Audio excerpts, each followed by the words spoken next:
Will you join the dark side for the all-new BMW XM? It's already clear right now that this vehicle here will split opinions. The BMW XM is a dedicated BMW M model, the first one since the legendary BMW M1. And here they decided to go with an SUV, a performance SUV, because they thought, well, there's the Lamborghini Urus, for example, or the Aston Martin DBX, and we want some share of that market actually. This car is for people who want to attract attention and maybe don't want to be liked by everyone indeed. And you can see it here with this huge double kidney, illuminated as well. And these golden accentuations here are standard actually. You can depict them and go for a black frame, but they are actually standard because BMW wants this car to look unique and special. Cape York Green is this unique color as well. And well, you see, I always have this hobby that I try to wear my clothes fitting to the vehicle color, and I really had a struggle today. I hope it is like at least somehow fitting. 21 to 23 inch, and this one I need the biggest 23 inch, once again with the golden accentuations. Most screaming out model, but you can also go for, can you hear say for more subtle ones? You know what I mean. The same accounts for the golden strip here. This is once again standard, but you can also have it blacked out for a more sinister and less golden look, so to speak. The overall length is 5 meters 11 or 201 inches. The wheelbase is the very same of the BMW X7, and they do also have a base platform share, but they have a lot of differences as well. And you can see that the body form is not the same. So it's also a little bit shorter than the X7, and here it's more like a, so to speak, an X7 coupe, but once again the dedicated M model, here also with even more contrasting accentuations. You might ask yourself, why would they not go for a supercar for an own BMW M model? Well, the thing is that the time for supercars is rather over. Today's electric vehicles have great acceleration figures for maybe like an, think about the Kia EV6 has supercar figures, for example, and then this supercar segment is getting less attractive while the SUVs are still surging in sales. And so BMW decided to go for the BMW M model, the first dedicated one after the M1 with an SUV. It is in a way 2.8 tons. And the question is, can it still give you a lot of performance and driving fun? Well, they try to achieve that by technology. For example, rear axle steering as standard, so at lower speeds the rear wheels turn in the opposite direction than the front wheels, at higher speeds in the parallel direction. Has an adaptive suspension, no air suspension though. So you know that the BMW M philosophy is rather not going for air suspensions to give you more contact, more feeling to the road. And also an anti-roll stabilization. Everything is basically standard with this vehicle. You only pick the colors and some options on the interior, but that's it. And yeah, I guess the price will also be accordingly. Have you already decided for love or hate? Have you decided for the dark side? Well, it might continue right here. Look at that, the horizontal integration of these lamps. And then it's really a very bold statement also in the rear. And come closer here. These are laser engraved BMW logos. Also a past citation of the BMW M1, looking really retro racing alike, definitely.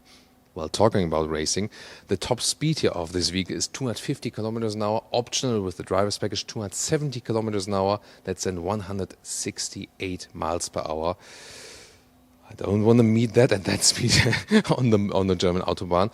I'd rather do it myself than later on in a driving test. Here in the lower part, look at that. Once again, the golden accentuations. And what? Look at these exhausts. These are definitely not fake. Real exhaust tips, of course, supposed to be for BMW M vehicle. And interesting that they're not next to each other, but in this vertical layout, really massive from the design. Do you like that? I mean, just look at that, these sculptural lines here. So, I mean, what I like about this vehicle is that they want to be unique. The rest of the factors, I will tell you more about that later, what I think about it. Let's first concentrate on the facts. let me open the hood and let's take a look. Of course, you know that always these pulling it 2 times here with BMW. And what we have here is a 4.4 liter V8. Here we go. With either 650 horsepower or with the later label red 750 horsepower. This version here goes 4.3 seconds to 1 kilometers an hour or 62 miles an hour. The later available version will be even quicker. And it's not only the V8, it is a plug-in hybrid. So they went for this plug-in hybrid because they say our true BMW M model will be electrified. So we can also expect that the future BMW M5 will get the very same powertrain here. 26 kilowatt hour is the battery capacity, supposed to give you a maximum range of 80 kilometers or 50 miles. Up to a speed, pure electric driving, 140 kilometers an hour or 90 miles an hour. Of course, in most cases, both powertrains will be used, especially when you hit the accelerator pedal. So that's the way they can get the most power out of this vehicle. How does it work with the all-wheel drive? It will still have a rear-wheel bias for this all-wheel drive because the electric motor is integrated in the whole transmission. So there's no separate electric motor on the rear axle or something. No, that's not the system they're using. They're integrating it. So basically everything is working together unless you go for the EV only mode. That might be a thing for emission zones in cities or something, or that you're a little bit more quiet when you're starting up the vehicle in the morning. This is the vehicle key with the M colors. Yeah, that's it. Cape York green vehicle color here. Would you pick this color? Tell me in the comments. Would be looking forward to that. Yeah, sorry. Now I close the vehicle. Yes, it's always because when you put your finger right here, then you close it. When you put your hand on the inside here, then you open it. And door closing sound. That sounds cool. And then inside of the doors, we see things we haven't seen before, especially this color combination. In this case, also fitting to the exterior color. And also the rest of the interior has specific M gauges here, for example, the M1 and M2 button. We know that from other existing M vehicles. There you can have your individualized driving modes. For example, you say like, hey, M1 is maybe like a mid-sporty driving mode for me, and M2 will be like sporty all the way. I will put everything from the assistance system and helping ESC aids everything off. Then you can do that here individually. Also contrast stitching, still real buttons on the steering wheel. The seats are in that sporty M style as well, with a lot of shoulder support, for example here, and also have these nice illuminated logos right here. So that's also a very cool idea. The car does give you also a very distinct interior smell. This would be a turn off for, especially for Chinese customers who expect that the car doesn't smell at all from the interior. And one of the reasons is that they still use real animal skin in this color and in this car, and there might be like 5, 6, 7, maybe 8 cows in here. And you might think of what is the reason behind that? Because it's 2022 and BMW says, we want to be a very sustainable brand and we want to go for more electrification, also for more sustainability. But here there's no other alternative to that. And that's, of course, from a customer's perspective, not acceptable. The seating comfort, however, is actually pretty good. So you have this combination then here of, like SUV high seating position. At the same time, you have a lot of support so that when you're driving a little bit fast, which you will do in this vehicle, being kept tight. Steering wheel can be adjusted electronically like this. So how does it feel also when you compare like an X5, X7 or something? You do feel that they're sharing the same base platform, but you sit lower. It definitely feels sportier. You feel more integrated in the vehicle. You don't have this super command driving position you would have in the X5 or in the X7. It's really, it is from the exterior still an SUV, but from the inside, when you feel how you sit here, you already think, this is definitely going in the sports car direction. BMW OS 8, 12.3, 14.9 screen, so 2 screens, but they're integrated in this one dash. And you already see here you have special M gauges here also inside the menu. and also throughout the rest of the interior here. Very cool from the ambient lighting here, very reduced design. Then carbon fiber here, that's actually quite cool because you don't have so much black piano lacquer then. And then we also know this here where you can adjust the shifting, for example, that you have a more crisp and faster shifting. So this is special to the M cars here, that you also have a real shifting knob, of course, still.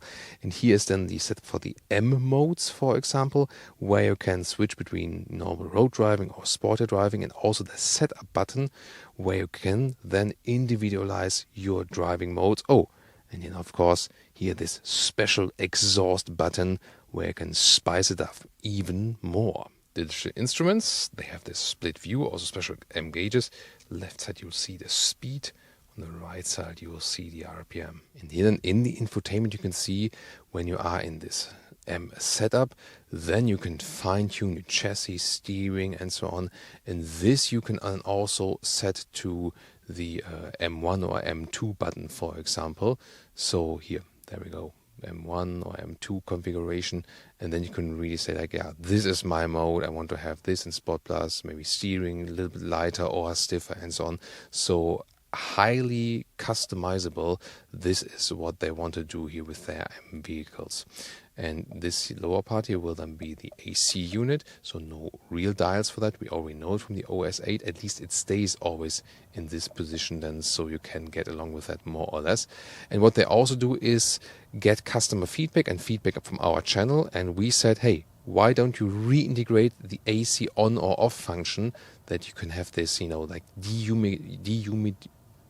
making it less humid in the interior, so you can turn it on or off. So that's actually also possible. Other than that, the home menu looks like this, also with a special gauge. Here the visualization also with the fitting color, for example. And then you have this gauged view here with all the apps.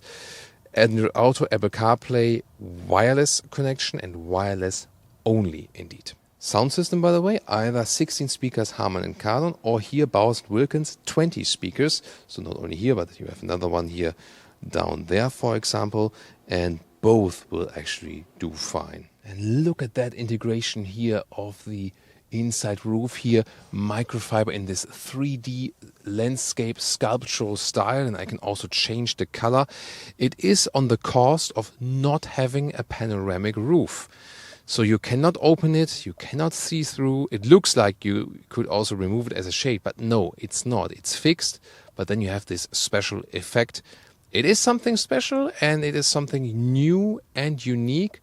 That's what I love about it. However, on the cost of not being able to go for a panoramic roof, not so sure about that. What is your take on this? If mom and dad are going racing, what about the kids here in the rear? Well, even for really tall kids, no problem. I'm 189 or 6'2", and this still leaves some headroom, although we have like a little coupe-alike style here, no problem indeed, and a lot of legroom here, as it's the X7 wheelbase, although the seats are very thick here, of course. And it is very comfortable here in the rear, actually. Maybe even more comfortable in the front. I could very well imagine being chauffeured in here. So the seating ergonomics here is actually luxury sedan-like. So yeah, that's indeed very comfortable. That's on a plus note. And here, this part here, adaptive cup holders, you can fold it down. And you can also use this one here as a ski hatch, for example. Other than that, you're of course not as flexible as with the BMW X7 here in the rear. That's not the intention. And with 530 liters of luggage capacity, you lose 220 liters in comparison to an X7. You can also get a bag here with a charging cable, for example, for the plug-in hybrid.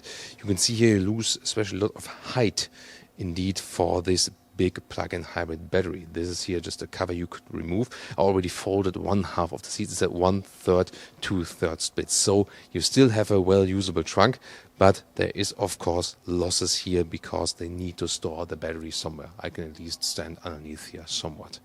Well, a super interesting vehicle for sure. I would like to know from you. Are you on the love or the hate side? Have you joined the dark side already with this vehicle? There are ups and downs with that one, definitely. So what I really like is that they are somewhat daring and say like, hey, we want to create something unique, you know, in a car world where a lot of models always look the same and through all the segments they start looking the very same. I think it's cool that there is some differentiation and also some fresh ideas. Hey, not everyone is loving golden wheels, but I mean, offering golden wheels for a special vehicle that is, as it stands here right now, about 180,000 euros or dollars, why not? However, the concept then with going so high in the weight with a plug-in hybrid drivetrain, 2.8 tons, you move a lot of weight on the road and you're not deciding yet saying like, hey, we got an all-electric SUV that is, you know, our sports thing.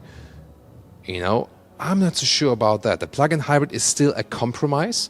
And of course also that on the interior you still only get animal skin, whereas in other segments, even for the BMW 7 Series or the i7, the electric version, they offer great alternatives now. They have that, but did not put that in this vehicle. So overall, I think, I'm a fan of the uniqueness, but I'm not a fan of the whole concept and that they weren't consistent with what they do instead. This seems to be like it is set off from the rest of the corporation, which is in a way also intended. But is it the right decision? I want to know that from you. Join us in the comments. And of course, well, I'm more a fan of the BMW X7 facelift. This one can also be bought with strong engines, definitely. That's pretty cool. And of course, also tune into the BMW i7 or the new 7 Series.